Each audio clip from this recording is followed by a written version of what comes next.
भर गालिब में एक ही गलती बार बार करता रहा। गालिब तो शेर नहीं है और धूल चेहरे पे थी और मैं आईना साफ करता रहा। यहाँ बैठकर लगातार केंद्रीय चुनाव आयोग को गाली दी जा रही है। वो डॉक्टर साहब तो कह रहे थे उनको जेल में डाल देना चाहिए और मतदान के ऊपर प्रश्न उठा रहे हैं। न्यायालय पे भी उठाया, न्यायालय पे भी उठा रहे हैं। जरा इनसे कोई पूछे कि इनसे आप जनता से कनेक्ट कर पाएंगे क्या दोबारा से? इस जनता ने आपको बिहार में जवाब दे दिया। एसआईआर पे आप लोगों ने खूब उधम मचाया, खूब बवाल काटा, खूब प्रोपेगेंडा चलाया। क्या रिजल्ट निकला? आप सब लोग साफ हो गए। पश्चिम बंगाल में मैं आपको बता दूं, जितना भी सीमावर्ती क्षेत्र है वहां लंबी लंबी लाइनें लगी हुई हैं।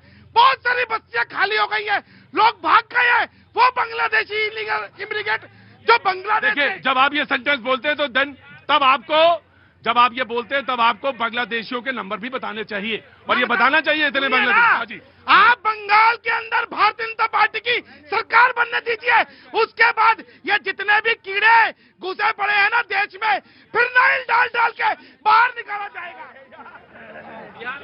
आप अपनी भाषा, अपनी शब्दावली, अपनी भाषा पे कंट्रोल रखा करिए। नहीं, कीड़ा है, लेकिन हमारे देश को खोखला कर रहा है। ठीक है, मैंने टेकन योर पॉइंट। जी।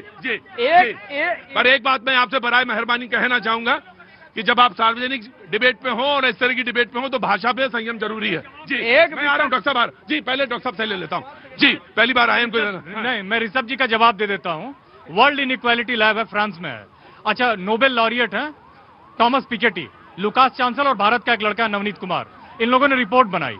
आपको मालूम है 2012 से 2022 तक जो ओबीसी का भारत के धन में रिप्रेजेंटेशन था वो 18% था।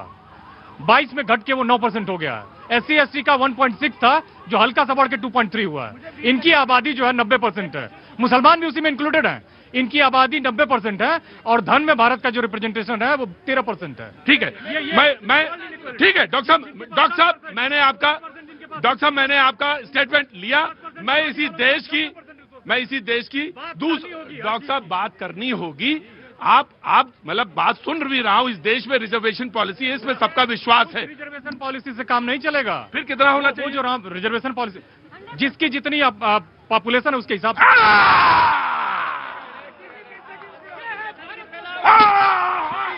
ये है भारत को तोड़ने वाली राजनीति जो ये कर रहे हैं।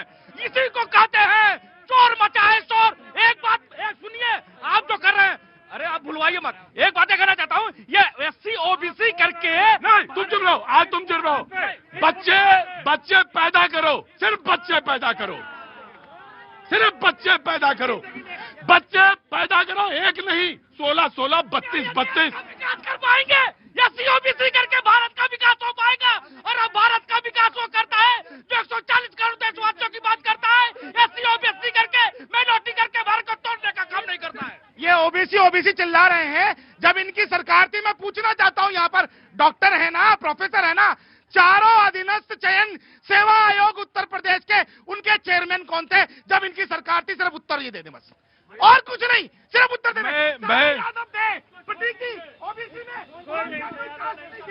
मैं एक बात कहना चाहता हूं। ये बहस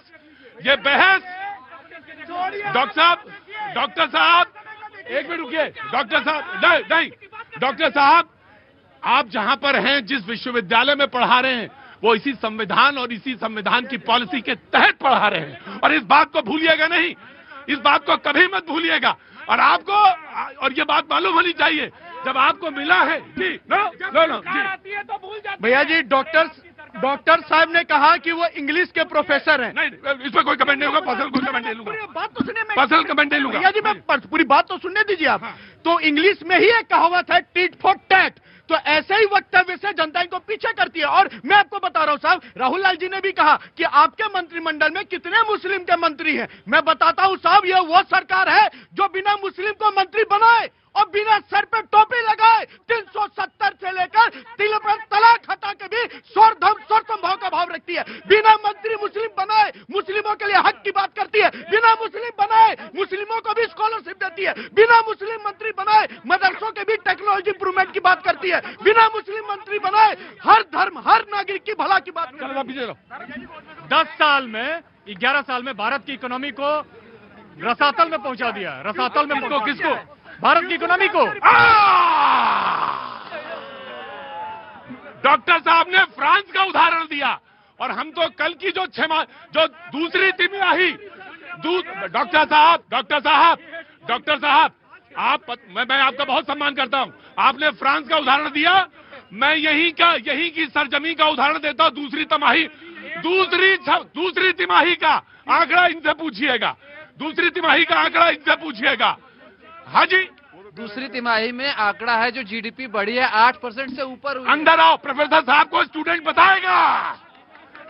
क्या नाम है? डॉक्टर सुनिएगा, स्टूडेंट बता रहा है आपका पढ़ा हुआ। जय सिंह नाम है, मैं जनरल कैटेगरी से आता हूँ। मेरे सारे दोस्त SC ST OBC और मुस्लिम भी हैं और हम साथ में रहते हैं, हम कोई भेदभाव नहीं करते। आप समाजवादी पार्टी वाले, विपक्ष वाले सब और SIR का विरोध कर रहे हो। इससे पहले 10 बार कांग्रेस की सरकार में SIR हुआ था, कितनी बार विरोध हुआ था? ममता दीदी जो इसी का विरोध करके कि SIR होना चाहिए, इलीगल बांग्लादेशी घुसे हुए हैं, इसी का विरोध करके मुख्यमंत्री बनी और आज वो खुद ही चिल्ला रही हैं क्योंकि बांग्लादेशी वोटर उनके हैं। बेटा तुमसे तो मैं ये पूछ रहा था कि यहाँ की रिपोर्ट बताओ, दूसरी तिमाही का क्या रहा?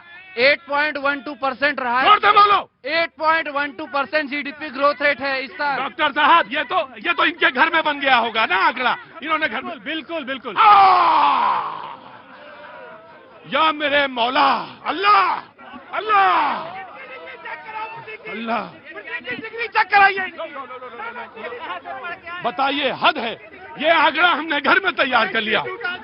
अभी ये आरक्षण बढ़ाने की बात कर रहे थे, मतलब कि ये अम्बेडकरवादी नहीं है, ये विरोध में है। जो बाबा साहब 50% मैक्सिमम आरक्षण लिमिट करके गए, उसको ये बढ़ाने की बात कर रहे हैं। और क्या ये देश मैं आरक्षण पे बात नहीं कर रहा, उसमें संविधान ने एक गारंटी दी है और उसमें विश्वास है सबका। लेकिन मैं ये बात जरूर पूछ रहा हूं कि जब ये उसमें तत्वान्वेषी करने लगते हैं, रिजर्वेशन के बाद सारी तत्वान्वेषी कर रहे हैं, तब मैं जानना चाहता हूं। और नारा ये है कि जिसकी जितनी संख्या भारी उसकी उतनी भागीदारी। तो ये डेमोक्रेसी में तो यही चलेगा, तो यही चलेगा। आज इंदिरा जी की आत्मा विकार रो रही होंगी कि अपने जो राजनीतिक वंशजों को देखकर कि भैया कांग्रेस पार्टी के जो लोग आज कह रहे हैं जितनी जिसके हिस्सादारी, अरे हम तो परिवार नियोजन का मान रहे थे। क्या आप क्या कहना चाहते हैं? केरल के जनसंख्या वृद्धि दर कम है, शिक्षित है, तो उनको हिस्सेदारी कम दो। भारत का बजट कम दे केरल को। पश्चिम बंगाल में ज्यादा बच्चे हो रहे हैं तो वहाँ ज्यादा दे दे। जिसकी जितनी हिस्सेदारी सिर्फ जाति में क्यों, क्षेत्र में भी। खैर बताइए डॉक्टर साहब। नहीं क्या बताना। इन्होंने ये कहा कि केरल में जनसंख्या का अनुपात कम है, पढ़े लिखे लोग हैं, तो बजटरी एलोकेशन कम करें उनका।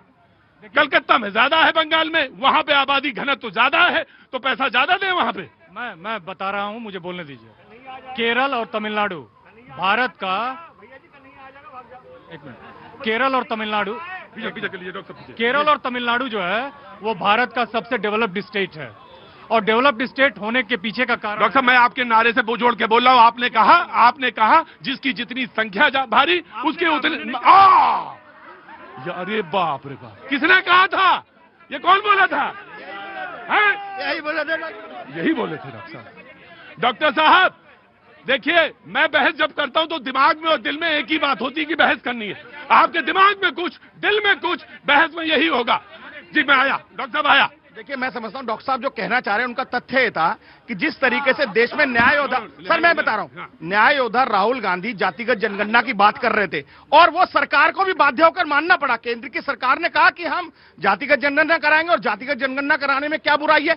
एक मिनट, जनगणना के बाद, जातिगत जनगणना के बाद ये पता लग जाएगा कि किस कास्ट में कितना अभी भी पिछड़ापन है, आर्थिक रूप से, सामाजिक रूप से, शैक्षणिक रूप से, पारिवारिक तो हो गया। और उसके बाद अगर उसमें उसको ठीक करा जाए, वो सभी देश के नागरिक है ना, तो जब 120 करोड़ लोग देश के नागरिक हैं, उनका हमें डाटा मिल जाएगा और डाटा के अनुसार उन पर खर्च किया जाएगा, उनकी आर्थिक एम्पावरमेंट की जाएगी या शैक्षणिक एम्पावरमेंट। इसमें क्या कमी है, क्या दिक्कत है, क्या? 2011 में यही डेटा आपने कलेक्ट किया था। 4 साल आपकी सरकार रही, कुंडली मार के बैठ गए। आपने यही तेलंगाना में करवाया था, कुंडली मार के बैठ गए। कर्नाटक में कराया था, कुंडली मार के